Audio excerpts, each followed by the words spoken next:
Boa noite a todos, queridos amigos no Ideal Espírita, que a paz do meio Rabi da Galileia, o amigo incondicional de nossas horas, permaneça nos envolvendo, nos intuindo, nos harmonizando. E agradecidos estamos, Senhor, por estarmos aqui unidos e reunidos em seu nome, para estudar a sua doutrina de amor, as suas palavras de vida eterna, os seus ensinamentos, e que esse estudo na noite de hoje nos traga a nossa consciência, Senhor, para que nos leve, como a bússola nos guiar, essas suas palavras, os seus ensinamentos, uma bússola nos guiar cada vez mais para frente, para o alto, em seu nome. Sustenta a nossa fé, apacienta o coração, nosso coração, e permita que possamos dar início ao estudo da noite de hoje. Que assim seja, graças a Deus, graças a vós, Senhor. Muito bem a todos, muito boa noite, queridos amigos, no Ideal Espírita, senhoras, senhores, jovens. Na noite de hoje, como já é pela terceira quinta-feira, estamos aqui trazendo mais um estudo para as nossas considerações, para nossas considerações de todo, e que todos possam realmente se envolver e trazer também as suas colocações, os seus enfoques. O tema de hoje vai ser o tema resignação. É tudo que nós temos, né? Então, nós vamos começar com a máxima de Jesus, nas suas bem-aventuranças. Bem-aventurados aflitos, bem-aventurados que choram, porque serão consolados. Bem-aventurados que têm fome e sede de justiça, porque serão fartos. Bem-aventurados que padecem perseguição por amor de justiça, porque deles é o reino dos céus. Tá a palavra de Mateus, seu capítulo 5, versículos 5, 6 e 10. Bem-aventurados vós os pobres, porque vosso é o reino de Deus. Bem-aventurados que agora tendes fome, porque sereis fartos. Bem-aventurados vós que agora chorais, porque rireis. Palavra de Lucas, no capítulo 6, versículo 20 a 21. Mas ai de vós ricos, porque tendes no fundo a vossa consolação. Ai de vós, os que estáis fartos, porque tereis fome. Ai de vós, os que agora rirdes, porque gemereis e chorareis. Também tem Lucas, o capítulo 6, versículos 24 e 25. E aí nós começamos a trazer essas considerações sobre a dor. E começamos com as perguntas, né? Será a dor um bem ou será um mal? Se é um bem, por que a consideramos como indesejável? Se é um mal, por que Deus, que é justo, permite que ela nos atinja? Será a dor punição ou castigo? Por que ela atinge também pessoas boas e justas? São as perguntas iniciais de todo o nosso estudo daqui para frente. A dor é um bem ou mal? Ela é um bem?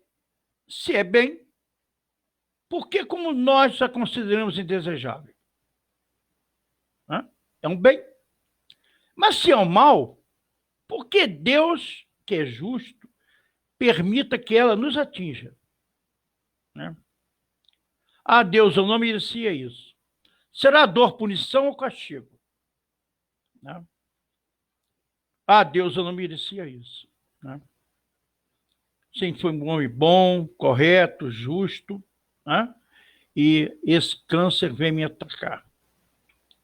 Por que ela atinge também pessoas boas e justas? É o que nós estamos colocando.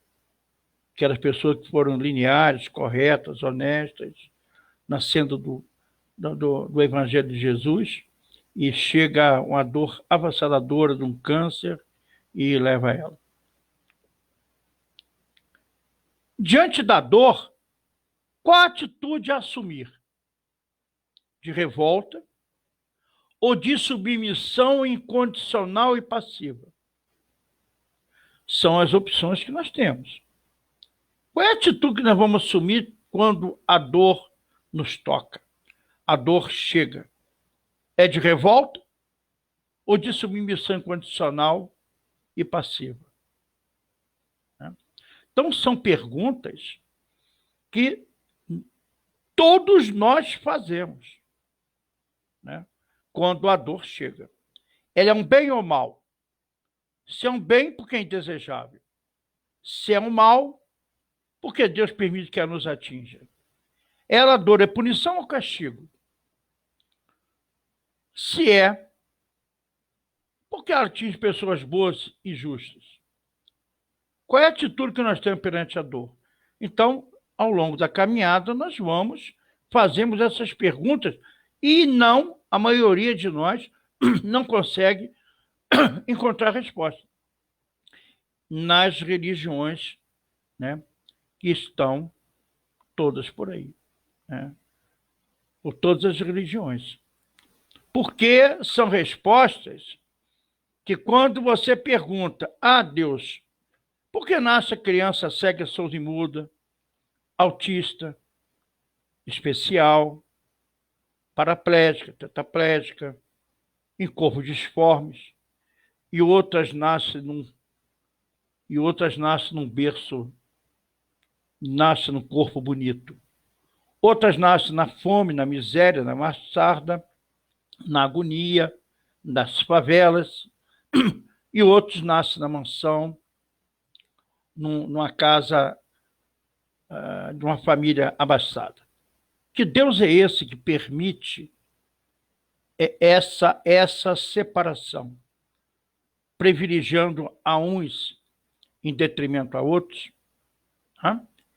Eu vou privilegiar o Orlando Luiz, ele vai nascer num berço sereno, tranquilo, calmo, num corpo bonito. Mas vou penalizar o fulano para que nascer dentro das favelas, das massardas, comendo lixo no meio da rua. Que Deus é esse? É punitivo? Não. Esse Deus nunca foi meu Deus. Porque Deus é amor. E quando eu perguntava dentro da linha do catolicismo, que eu vi em toda a minha família, veio do catolicismo.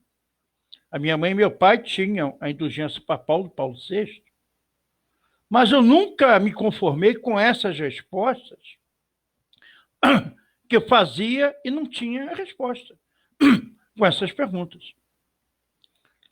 Esse Deus não é meu Deus. Deus é punitivo. Deus é amor.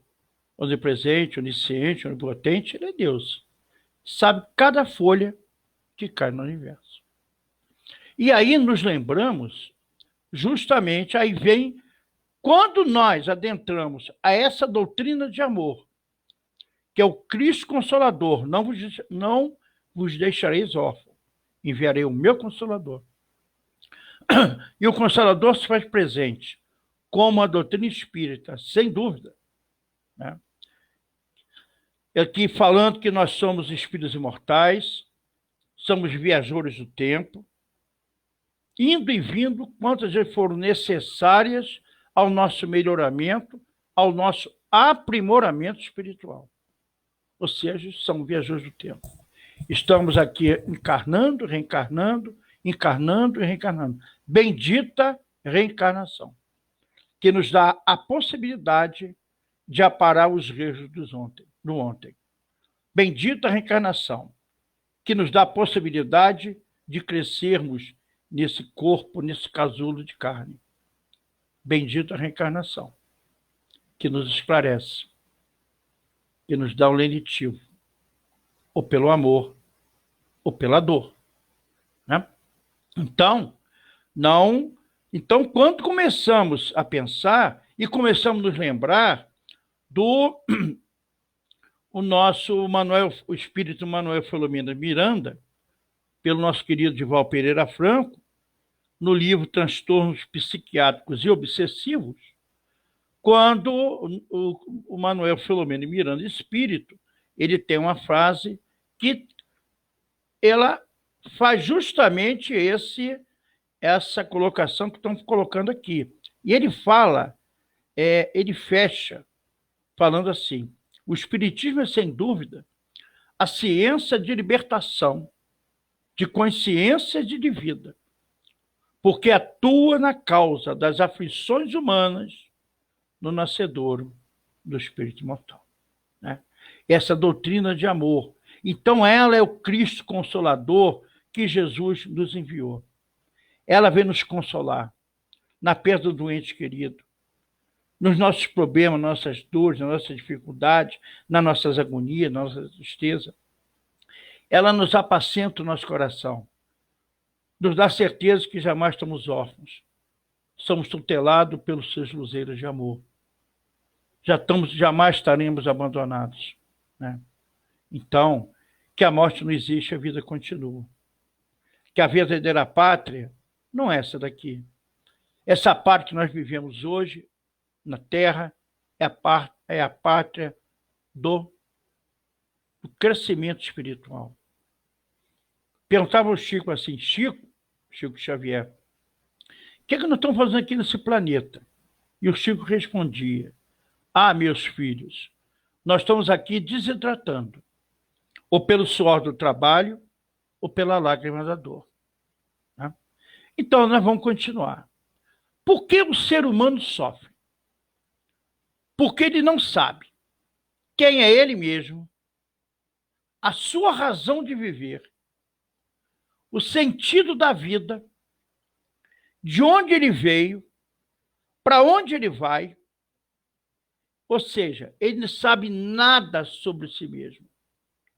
O que eu estou fazendo aqui nesse planeta? Deus esqueceu de mim. A vida não tem solução. E com muita tristeza nos lembramos agora, né? Meu amigo espiritual nos lembra assim de Chofre, né? Que lembramos do esse ator Flávio Migliaccio, né? Que desencarna da forma aos 85 anos de idade, né? Falando, deixando que a vida não tinha mais sentido. Como entender isso? Né? Então, porque, na realidade, o homem hoje, no planeta tão cheio de bens materiais, né? O ser humano vive hoje baseado em bens materiais, no ter, no poder, no haver, do que nos bens espirituais. O que nós crescemos em 2000 anos? Quando Cristo Jesus veio nos trazer, né? Amar a Deus, quando Deus nos traz os mandamentos, amar a Deus sobre todas as coisas e ao próximo a ti mesmo. Né? E a perdoa sempre é nossa. Como podemos amar o próximo se ainda nós não nos amamos a si mesmo? Né? Então, isso é muito complexo. Então, a razão, então ele não sabe de onde vem, né? O sentido da vida para ele.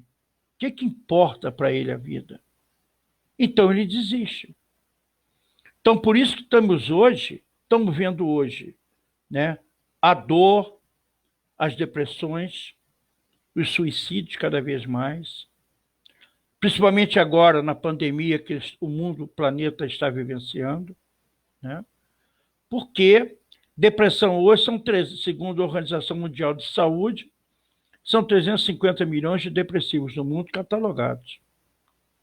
E aqueles que têm depressão e não sabem, é 3 vezes mais, aproximadamente.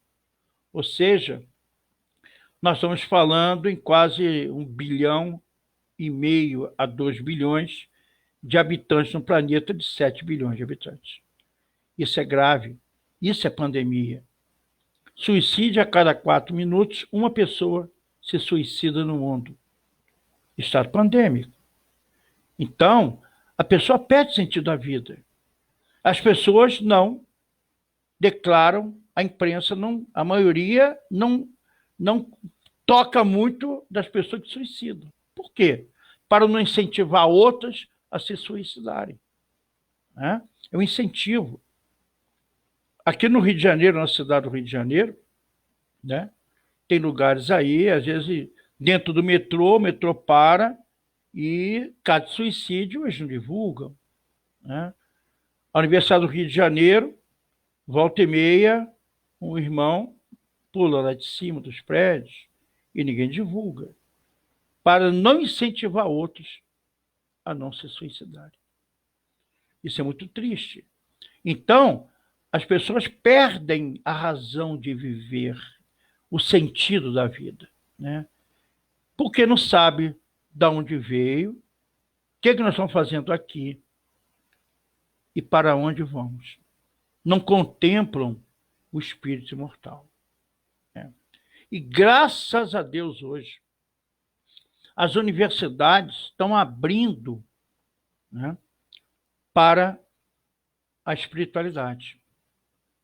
A Universidade de São Paulo criou a cadeira Saúde e Espiritualidade. Né? A Universidade Fluminense no Rio de Janeiro criou a cadeira de Saúde e Espiritualidade.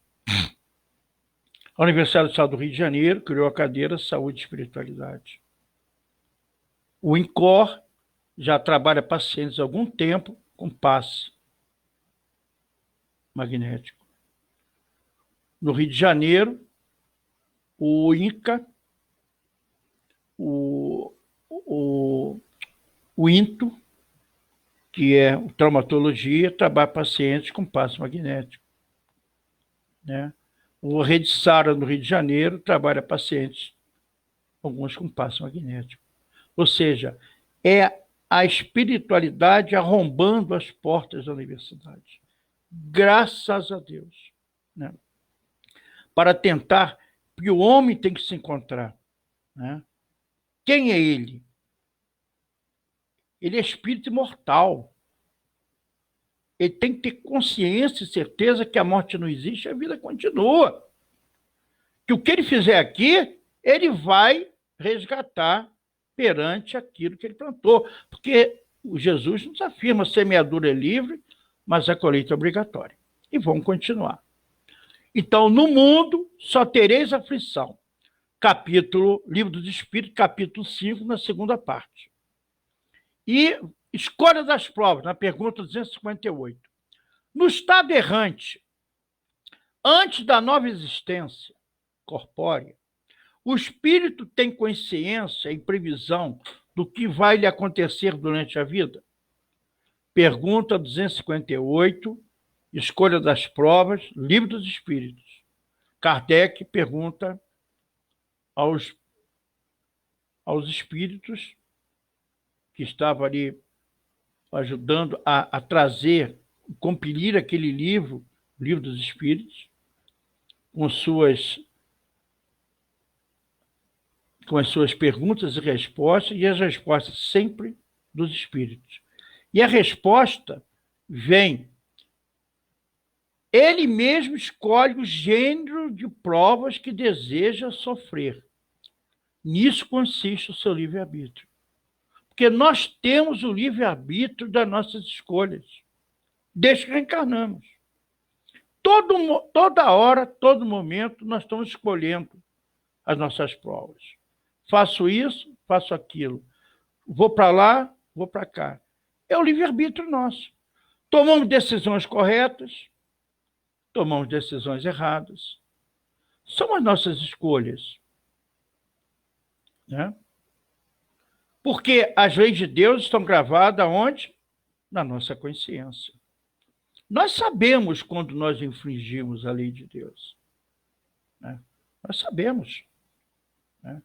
Aonde se encontra? Está aqui.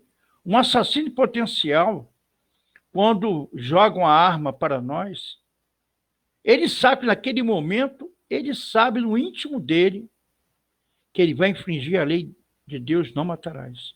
Mas ele mata pela sua essência que traz das legislaturas do ontem, né? Então, ele mesmo escolhe as provas que ele quer e tem consciência e previsão do que ele vai acontecer durante a vida. Antes da existência ele mesmo escolhe a sua prova. Porque, como diz o nosso querido André Luiz, no livro Nosso Lar, né? Trazendo, e ele fala ali do departamento das reencarnações, quando nós já estamos um pouco melhor, chegando na parte espiritual, na coluna Nosso Lar, tem um departamento de reencarnações, onde nós entramos naquela sala, uma tela mediúnica levanta, e ali nós vamos possibilitar ver algumas reencarnações, até onde a nossa visão consegue suportar. E ali vamos tentar ver uma prova que nos compete para depurarmos no nosso crescimento, imploramos e pedimos para reencarnar nesse planeta com nossas provas. O Kardec, ele abre a pergunta. Na pergunta 258A, ele fala: não é Deus que lhe impõe as tribulações da vida como castigo? Olha a pergunta que o Kardec fez ao plano espiritual.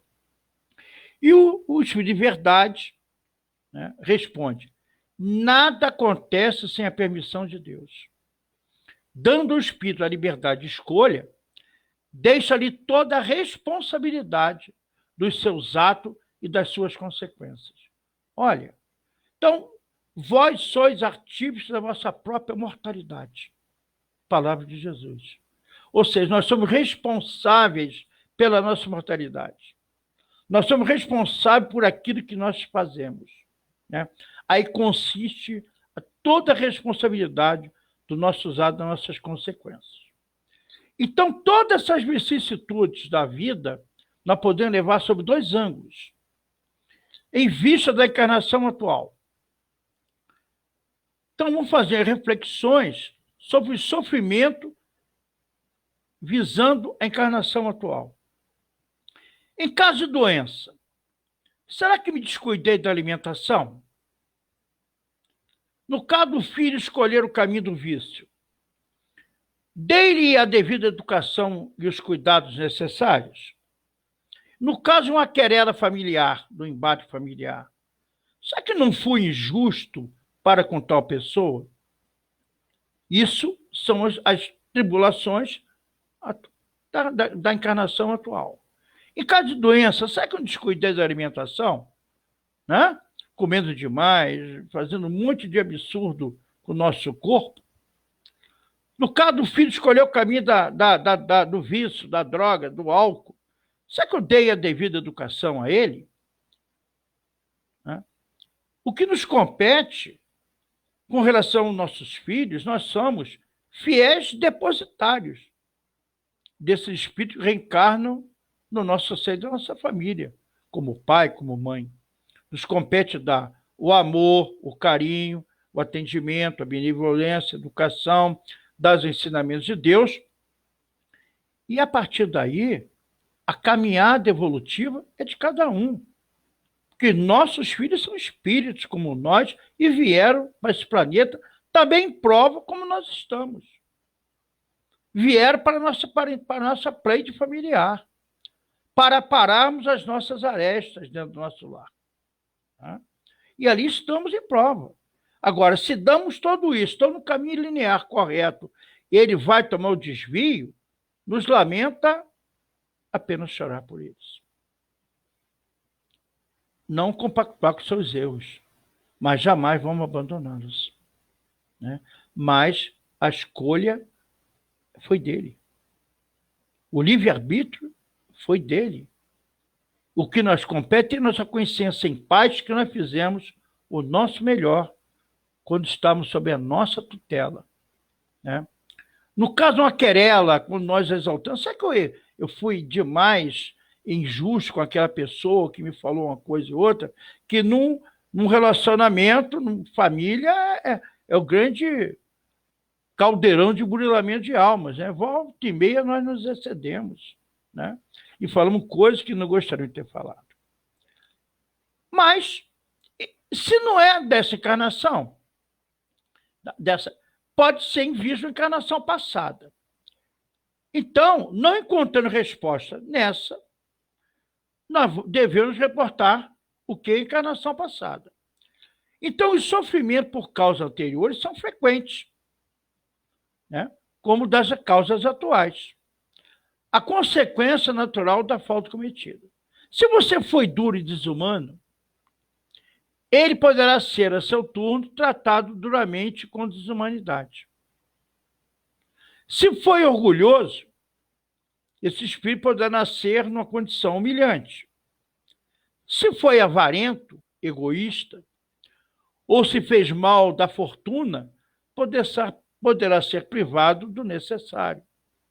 Se foi um mau filho, poderá sofrer com os próprios filhos. Kardec está em 1984, no capítulo 5, pergunta 74. E continuamos. O bem e o mal sofrer. Não basta sofrer simplesmente para evoluir moral e espiritualmente. É indispensável saber sofrer, extraindo as boas lições de cada vivência, por mais difícil que pareça. É complicado. Não basta sofrer simplesmente. Olha só. Aí nós estamos começando a entrar dentro da dor, né? Não basta sofrer simplesmente para evoluir moral e espiritualmente. Não basta sofrer. Indispensável é saber sofrer, extraindo as boas lições de cada vivência, por mais difícil que pareça. Então, o sofrimento, nós temos que tirar as boas lições desse sofrimento que estamos vivenciando. Por exemplo, agora, né? Nessa pandemia do Covid-19. Tem pessoas que estão na loucura, né?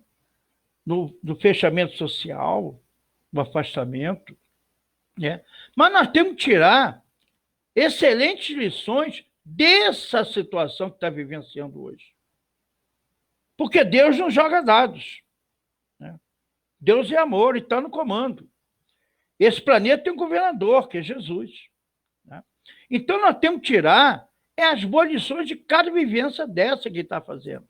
Esse é o bem e mal sofrer. Então, nem todo sofrimento é uma reação pura e simplesmente de um mal cometido. Nem todo sofrimento. Porque o espírita, eu sempre falo com isso e brinco, ele tem uma mania danada de alguns falar assim, eu estou passando por isso, porque o meu processo, o meu problema é um problema kármico. Ou seja, contemplando a encarnação anterior, né? Meu processo é um processo de interferência espiritual, é um problema kármico. É muito fácil nós atribuirmos o problema ao outro, né? Que somos nós mesmos. A nossa querida Joana de Ângeles, através de Val Pereira Franco, ela nos fala que a maioria, mais de 75% dos problemas que nós vivenciamos, de dor, de tudo, são problemas feitos por nós mesmos. Nada tem de interferência espiritual. Então, nem todo sofrimento é a reação pura e simplesmente de um mal cometido, né?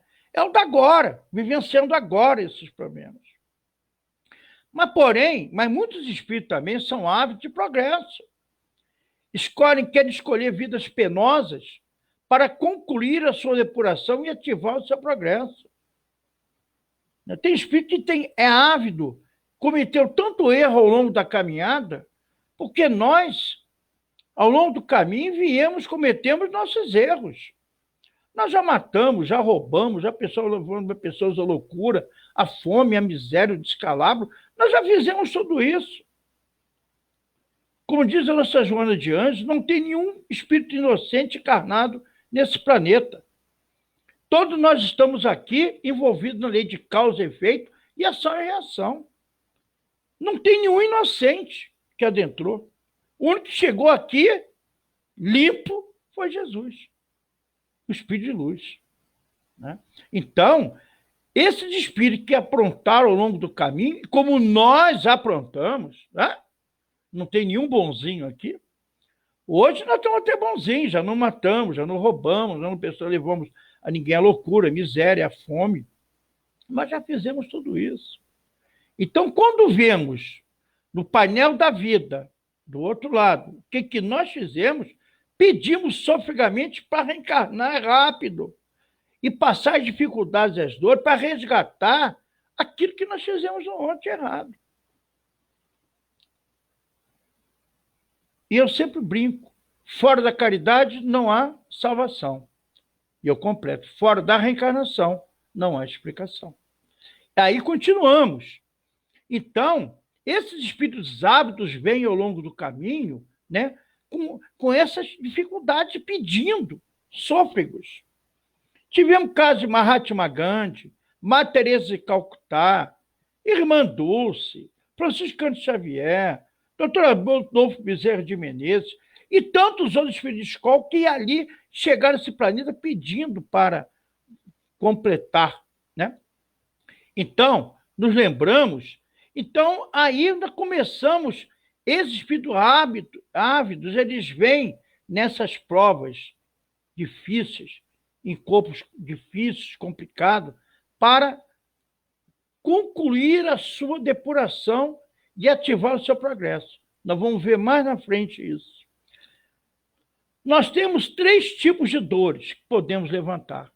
Nós temos a dor evolução, a dor expiação e a dor auxílio. Dor evolução, dor expiação e dor auxílio. Na dor expiação, ela vem de dentro para fora.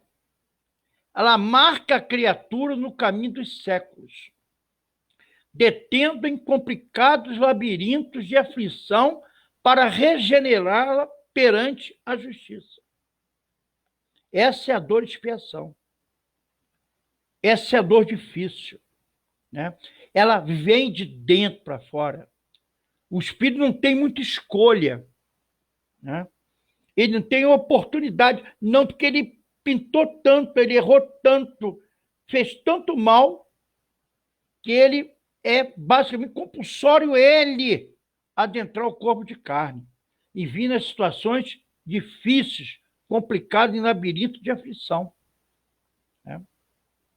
Nos lembramos uma passagem contada pelo nosso querido José Raul Teixeira, e ele ia fazer uma palestra no Estado, e não vou mencionar o nome do Estado, e foi pego no aeroporto, na hora do almoço, os confrades foram almoçar, e ele estava numa praça pública grande, para atravessar um sinal, e quando chega no sinal, ele viu nesse sinal um latão de lixo, uma senhora catando lixo.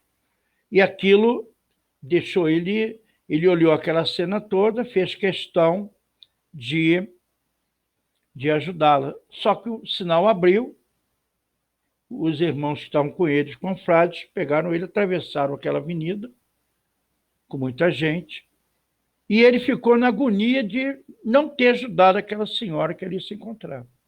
Foi para o restaurante, sentou, mas aquela imagem daquela mulher pegando lixo na rua não saiu do seu pensamento. E ele começou a perder a fome. De repente, o seu mentor, que é o Camilo, aparece para ele e pergunta o que estava vendo. E ele responde assim: eu estou aqui pensando naquela mulher que eu vi lá na praça, pegando lixo da rua, e eu vindo para esse restaurante sentado aqui com todo o luxo para mim almoçar agora. Eu não consigo almoçar. E o Camilo responde a ele: meu irmão, fique tranquilo. Mesmo se você quisesse ter ajudado aquela mulher naquele momento, ela não aceitaria a sua ajuda, pelo orgulho dela, Porque na última reencarnação dela, ela foi um político famoso. Pintou, roubou, vilipendiou, levou pessoas à morte pela saúde, pela falta de leito, pelos desvios, cometeu vários e vários atos. E ela vem hoje, né, compulsoriamente reencarnar naquela situação ali. E se você observar, meu irmão, aonde ela se encontra ali naquela praça pública, aquela praça pública tem o nome dele, que foi político na outra reencarnação dela. E ela continuava presa ali. Então, esse espírito vem nessas condições como expiação mesmo. Vem corpos disformes, difíceis, complicados, sem condição de se locomover direito, precisando de ajuda de tudo e de todos. Né? Um amigo meu dando um dia distribuindo quentinha aqui no Rio de Janeiro, na Praça 15, ainda tinha um viaduto, uma noite de frio, e ele viu tinha um monte de cobertores, uma cabecinha branca. Ele chamou meu irmão, levanta aí, tem uma sopinha quente aqui. Aí levantou a cabeça, era um senhor, cabelos brancos. Falou assim, estou sonhando. Ele falou, não, está sonhando não. Levanta aí. Aí deu uma latinha de sopinha quente para ele, com pão, com leite, com café. E ele comeu aquela lata com avidez tremenda. Quando terminou, a sopa estava quente. Perguntou, posso comer outra, moço? Falei, calma, relaxa, não tem problema. 1, 2, 3, não é problema nenhum. Deu a segunda, ele comeu mais avidamente, mais tranquilamente. E o meu irmão, e esse amigo, falou assim para ele, puxa vida, estava com fome. Falei, pois é, eu não como há 3 dias. Mas aqui na cidade, com todos esses bares, restaurantes, moço, aonde eu pego comida na lata de lixo, tem um cachorro bravo à beça. Então, como nós entendermos que ele estava brigando comida com cachorro? Quando nós vemos na noite dentro da cidade do Rio de Janeiro, como em São Paulo, os grandes centros, aqui no Rio de Janeiro, principalmente, famílias inteiras derrubam lata de lixo em cima de um plástico, com seus filhos, crianças pequenas, e comem aquele lixo como se fossem animalias. Como nós entendermos isso? Que esse Deus de amor. Né? Então, essa dor e dor expiação refere-se o quê? Ao passado. Então, a dor é inevitável, mas o sofrimento, ele é opcional para cada um. A dor é inevitável, mas o sofrimento é opcional. Então, a dor e expiação, ela é kármica, ela é de restauração, ela é de liberação de carga que nos entrava na nossa caminhada, tem que expurgar, é reajuste perante a vida, pela nossa caminhada, e repõe a nossa alma no roteiro certo, pela dor ou pelo amor. São os caminhos que nós temos que escolher. Vamos pela dor, estamos aqui desidratando pelo amor ou pela dor. Então, ela é kármica, é de restauração para restaurar, é de libertação das cargas que nos entrava a caminhada, é o reajustamento perante a vida e reposição da alma no roteiro certo. A dor auxílio, a segunda dor, pela intercessão de amigos devotados à nossa felicidade, à nossa vitória, recebemos a bênção de prolongadas e dolorosas enfermidades no envoltório físico. Seja para evitarmos a queda, seja mais frequentemente para o serviço preparatório para a reencarnação, desencarnação. Né? Então, é a dor auxílio. Quantas pessoas nós conhecemos que se encontram presos ao leito de dor há anos? Sofremos aqueles padecimentos todos. Quando pessoas estão ali em comas, indo e vindo, vai do coma, sai do coma, vai do coma, sai do coma. O espírito está preso naquele corpo, mas é a dor auxílio. Ele precisa passar aquela situação dolorosa e prolongada como bênção, né? Para evitar quedas futuras nele lá mais na frente. Tem um amigo, uma família, amigo de infância,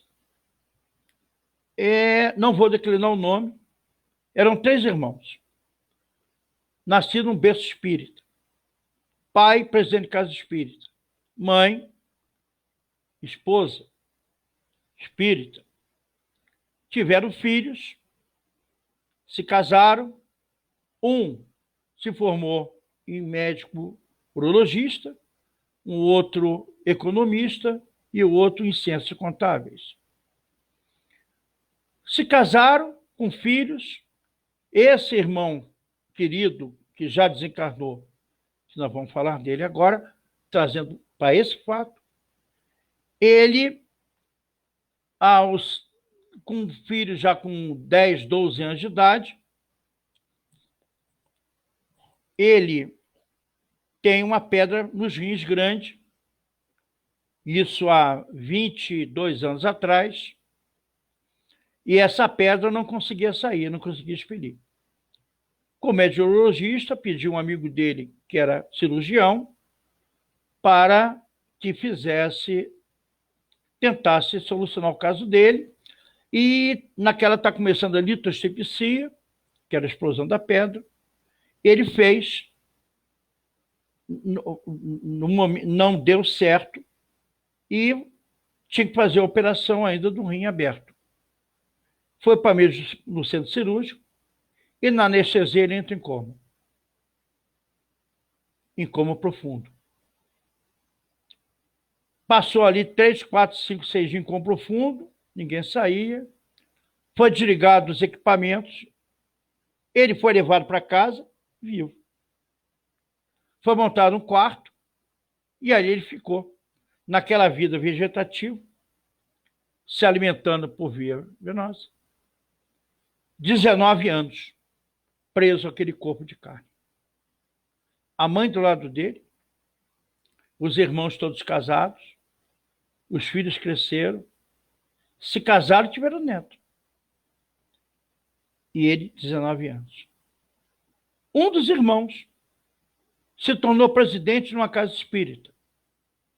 Numa reunião mediúnica, tinha chegado uma médium nova na casa deles, há um mês antes, vindo de outro centro, de outra cidade. E numa reunião mediúnica, essa médium dá passividade a um espírito. Esse nosso irmão se aproxima, como doutrinador, se aproxima do espírito e faz a saudação inicial. Bem-vindo à nossa casa, meu irmão. E o espírito, através da psicofonia da médium, fala assim: eu sou o seu irmão. E ele responde: sim, todos nós somos irmãos em Cristo. E ele fala assim, a mão da médium levanta por ele, ele pega no braço desse nosso amigo, e fala assim: eu sou o seu irmão que está deitado lá naquela casa há 19 anos. Esse nosso querido amigo gelou, irmão dele. Eu sou o fulano. E estou vindo aqui, meu irmão, para te falar o seguinte: estou preso naquele corpo por minhas necessidades, das atrocidades que eu cometi no ontem. E implorei para vir naquela situação. E hoje estou aqui, agradecido por tudo que vocês têm feito por mim. Dê um beijo na minha mãe, um grande beijo para você e nos meus irmãos. Voltou para o corpo. 3 dias depois, ele desencarna. Ou seja, estava preso naquele envoltório de carne por necessidade, como uma dor auxílio para aquele espírito, pelas atrocidades que ele, como médico, tinha cometido na encarnação anterior. É a dor auxílio. Então, essa dor auxílio, ela refere-se ao presente nosso. Então, o Emmanuel, nosso querido irmão querido, pelo nosso Chico, fala: bendito o aguilhão da dor. Ora, como podemos entender que a dor é um aguilhão bendito para nós? Só essa doutrina de amor que vai nos possibilitar entender isso. Só a reencarnação nos possibilita entender que o aguilhão de dor é bendito para nós, para o nosso aprimoramento, para o nosso melhoramento espiritual ao longo da nossa caminhada evolutiva. Então, temos bem dizer a dor que nos chega, a dor que nos toca. E tem uma dor evolução. Sofremos porque temos o anelo da perfeição, a purificação da nossa alma. Então, o espírito que atingiu esta fase, ele está num nível de evolução bem superior àquele que sofre castigo. Por isso, não é muito correto dizer que reencarnação é uma punição. Ela também é motivo de evolução. E com os espíritos vieram dessa forma. E nos lembramos aqui de um livro fantástico, maravilhoso, que é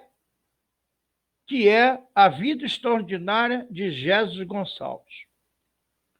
Esse espírito de Jesus Gonçalves, narrado pelo Eduardo Carvalho no livro A Extraordinária Vida de Jesus Gonçalves, quem não leu, aconselho, traz a trajetória desse espírito ao longo da caminhada dele. Nessa encarnação última dele, ele com 24 anos de idade, casado, uma família, casado com filhos, 24 anos de idade, 1950, descobre que tinha lepra. Olha só. Lepra naquela época, meus amigos, era como o leproso no tempo do Cristo. Quase igual, com aquele sininho no pescoço. Ele foi tirado da família, jogado no hospital de Pirapintigo, no interior de São Paulo, no leprosário, e ali ficou, afastado de todos e de todos. Revoltado, não tinha fé, era ateu, dificultando mais ainda o entendimento dele. Como entender um jovem de 24 anos de idade, leproso, perdendo toda a base dele, da família, dos filhos e tudo. E ali ele fica, se revolta, mas ele, no fundo, ele falou assim: a vida não tem mais interesse na vida, eu vou me matar. Aí, falou: não, eu não posso me matar, eu não quero morrer, eu tenho muito que viver. E aí, ele tinha se formado em jornalismo, e começou a levar o pendor do jornalismo para dentro daquele sanatório. E criou um jornalzinho para que todos se comunicassem. Olha só. E aquele jornal começou a fazer um sucesso tremendo com aqueles outros enfermos, como ele se encontrava. Como doentes da alma, como todos nós somos doentes da alma. Ele em estado pior que a gente. Né? E aquele jornalzinho se tornou a sensação. E aquele jornalzinho, ele toma rumos para outros sanatórios. E ele começou a ir a outro sanatório divulgar aquele jornal, para criar o elo de ligação entre aqueles irmãos ali desvalidos da vida, que era abandonado por tudo e por todos como leproso. Né? Que se contava com uma lepra, era contagiosa, pegava, né? Nós sabemos que a lepra é um processo kármico, doença kármica do espírito, né? Prova, né? E ele vai, e ele ali, ele vai e começa a trazer aquele jornal. Alguns anos depois, a esposa dele desencarna. E ele continua ali. Mais tarde se apaixona uma outra paciente como ele, só que essa mulher que ele se apaixonou ali dentro do leprosário era espírita. E começou a mexer com ele. O porquê não? Por que não aceitar Deus? Por que não aceitar a dor? E foi mexendo com o interior dele. Ele foi se mudando, ele foi se purificando, e ela colocando nele os ensinamentos que o Cristo nos deixou, trazendo essa doutrina de amor, essa doutrina dos espíritos. E ele se torna espírita. Mais tarde ela desencarna, e a partir dali ele se torna realmente espírita, né? Assumindo a parte dele. Desencarna, logo depois, retorna à parte espiritual. E na parte espiritual, aonde ele se encontrava, ele quis saber dos seus mentores o porquê ele tinha passado pelaquela dor toda, pelo aquele processo da família, da perda, de tudo, como leproso. E foi dado-lhe conhecimento a ele que aquela prova da lepra ali não tinha sido a primeira prova de lepra dele. Ele tinha sido, por 2 reencarnações anteriores, leproso também. E aquilo mexeu com ele. Por quê? 3 reencarnações como leproso.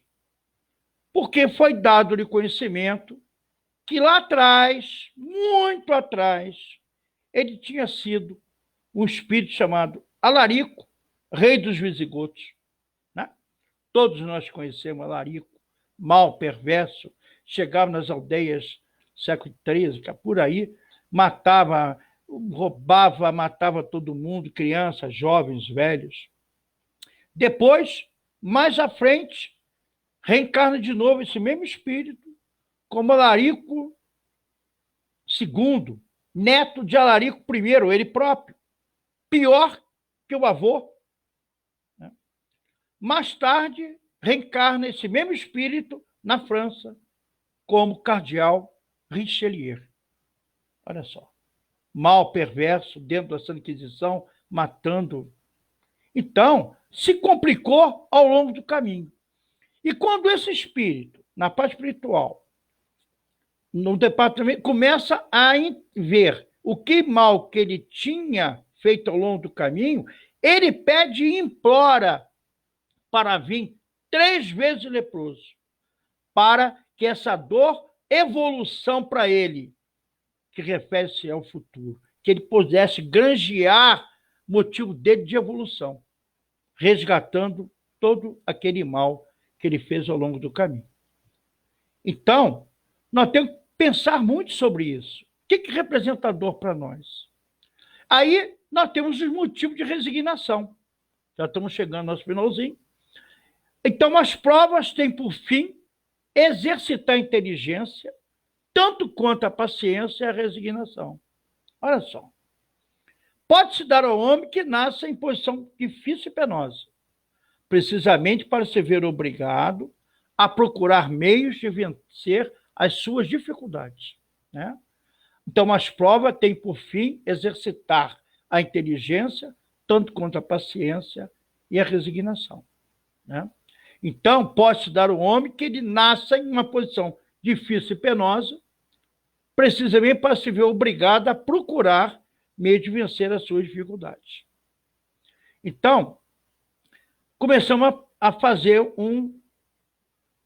uma diferenciação. O que é resignação e o que é resiliência? A resignação ou aceitação, ou ainda aceitação na espiritualidade, na conscientização e na psicologia humana, a resignação Geralmente ela se refere a vivenciar uma situação sem a intenção de mudá-la. A aceitação não exige que a mudança seja possível, ou mesmo concebível. Nem necessita que a situação seja desejada ou aprovada por aqueles que aceitam. Ou seja, então, a aceitação não exige que a mudança seja possível, de você se modificar, ou mesmo conceber, nem necessita que a situação seja desejada, né? E é justamente esse significado que complica o ensinamento nosso. Se resignação é somente aceitação, sem expectativas de mudança, a dor que vem, ou mesmo aceitação pura e simplesmente, fica muito fácil a derrapagem na acomodação, na inércia. É só dizer assim, é só dizer, Deus quer assim, e que nada pode mudar. E nós vemos isso, várias e várias pessoas falando. Eu tenho um câncer porque Deus quis assim. E se acomoda. Isso é resignação. Se resigna. Ora, Deus não quer mal para ninguém. Deus é amor. Então, Deus é punitivo? Deus é amor. Então, porque Deus quis assim. Deus quis que eu tivesse esse câncer. Então, está te punindo ter aquele câncer? Não. Nós nos punimos ao longo da nossa caminhada. Já entendemos isso, né? Então, isso é comodismo. É você atribuir culpa a alguém, porque Deus quis assim.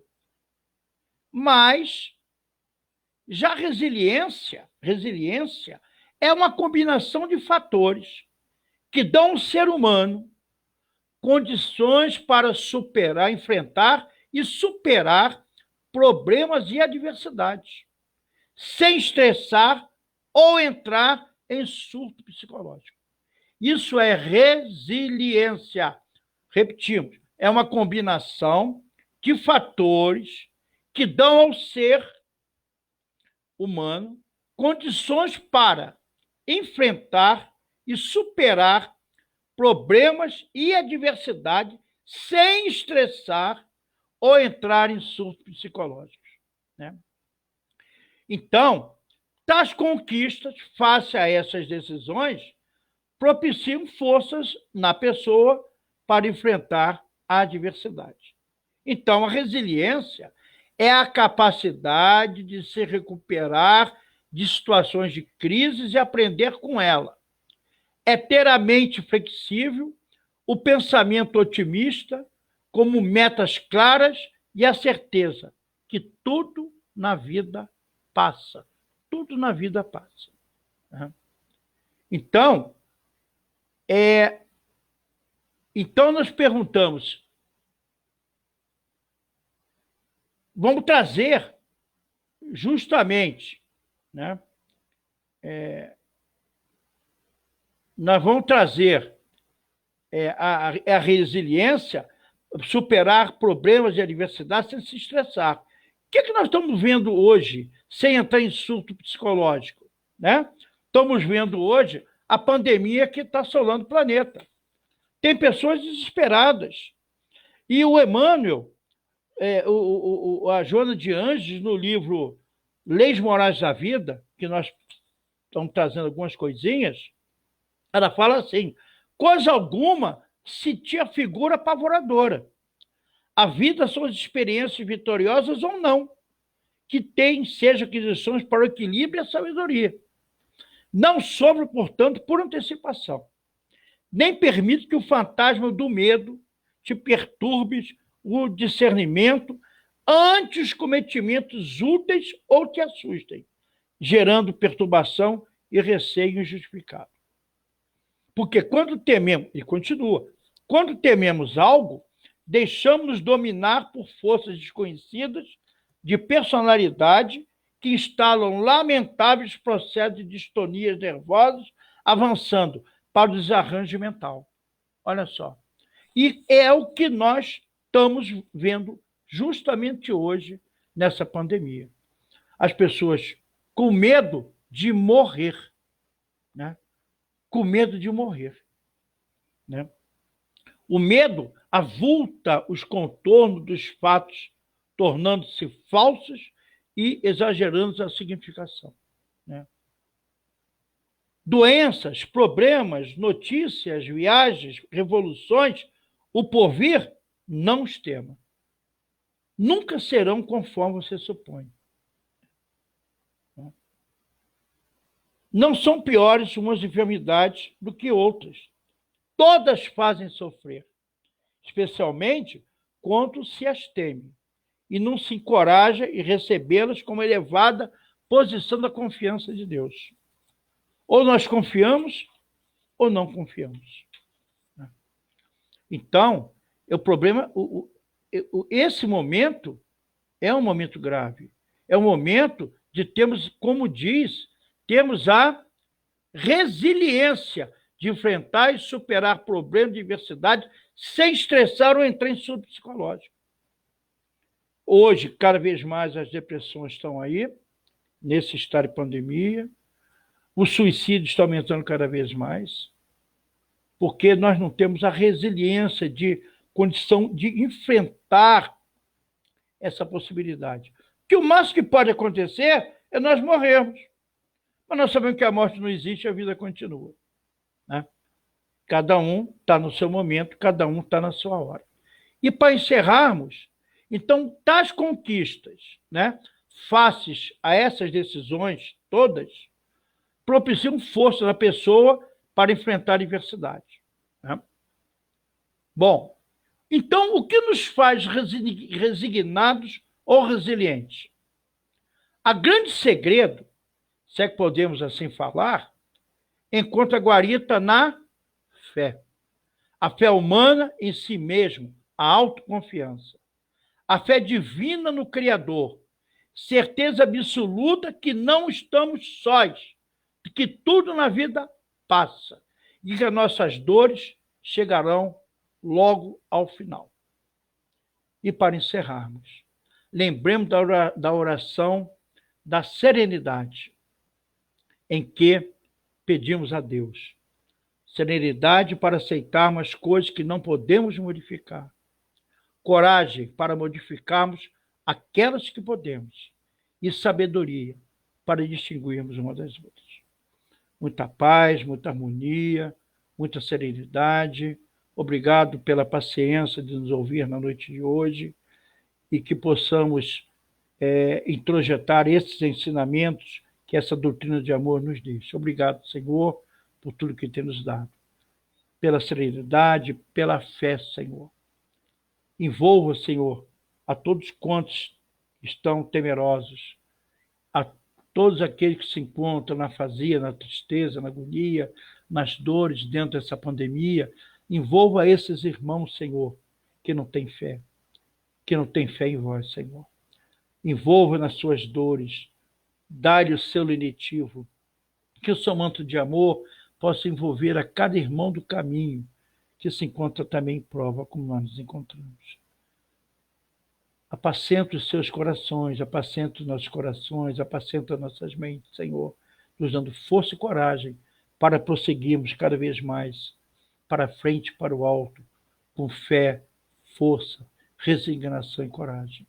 Porque sabemos, por pior que sejam as nossas dores, por pior que sejam as nossas agonias, por pior que sejam as nossas melancolias e tristezas, por pior que seja, às vezes, nos encontrar naquele túnel escuro, onde não encontramos saída nenhuma, mas olhamos no final daquele túnel, está a sua luz imensa, e vós se encontra de braços abertos a nos convidar no seu convite memorável que nos fez há 2000 anos. Vinde a mim, vós, que estáis cansados e sobrecarregados, e eu vos aliviarei. Tomai sobre vós o meu jugo e aprendei de mim, que sou manso e humilde de coração, e acharei descanso para vossas almas, porque meu jugo é suave e meu fardo é leve. Muita paz, muita harmonia, e paz e bem, coração de todos. Que assim seja, graças a Deus, graças a vós, Senhor.